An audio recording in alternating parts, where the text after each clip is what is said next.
5 minutes before the teen spoke again. "Have you ever thought about doing a different job?" "Why? You worried about me?" "A little, but it's not that." "What is it, then?" Allison looked at him for a moment, her eyes unfocused as always. "Your soul doesn't match the angry bounty hunter.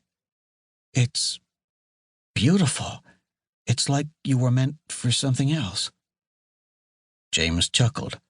"I don't know, kid. You probably know better than anyone but God what my soul is like. When I was younger, I thought about being a priest for a little bit, but I think it's good I never decided to become one. I don't have the patience." He snorted. "I don't know how my confessor puts up with me half the time." "I don't know a lot about priests, but I think you would have made a good one. Maybe you would have scared people into behaving." "That's one way to do it." James pulled the Toyota into a McDonald's parking lot. "Figured we could get a little snack before we continued with our sightseeing. McDonald's okay?" "Yeah, sure." The girl's voice sounded distant. The bounty hunter parked between an Audi and a newer model Ford truck and forced down the grunt that wanted to rise. He missed his F-350. "You killed that King Pyro guy," Allison continued, looking away. James' stomach tightened. "Yeah, I did." "Did he say something about hurting people you love?" "Yeah, he did." James turned to look directly at the girl. He had killed innocent people before, so I had no problem wanting to take him down. But then he bragged about how he was going to go after the people I cared about. Even though you were safe, I got really angry at the idea that he might go after you. So I finished him off. He gritted his teeth and sucked in a breath. And no, I don't regret it. Allison fingered her necklace, a jeweled pendant on a silver chain.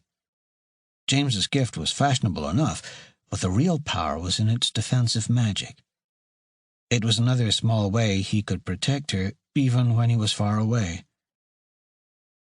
Tears slipped down her cheeks, and her sniffles soon grew into full-blown sobs. "Oh, shit. Did I scare her? What should I say?" "Oh," was the best James could muster. "I'm sorry, kid." "Fuck. I wish Shay was here. She would know what to do." Allison only cried louder. James pulled his phone out of his jacket pocket and placed a video call to Shay. He muted the sound and waited for the call to connect. The dark-haired field archaeologist answered with an annoyed look on her face. He turned the phone so Shay could see Allison and back, then shrugged. Shay rolled her eyes and shook her head. She mimed placing the phone to her ear and waited. James unmuted the phone and brought his phone to his ear. "I don't know what you did to make her cry, but console her, you idiot," Shay hissed over the line. "Even if you think you didn't do anything, just make the damned effort, okay? Hug her at least." James grunted as the call ended, then tossed the phone on the dashboard. "What if I just make her more pissed? Fuck." A deep, slow breath followed, and the man reached over as if he were about to grab an unstable nuclear bomb. He unbuckled Allison's seatbelt, pulled her into a gentle embrace, and patted her back. The teen didn't jerk back, slap him, or spit in his face. She buried her head on his shoulder, although she kept crying. James didn't understand why she'd started crying or if it was his fault, but it didn't matter. He was the closest thing the girl had to a father now, and he needed to do what he could.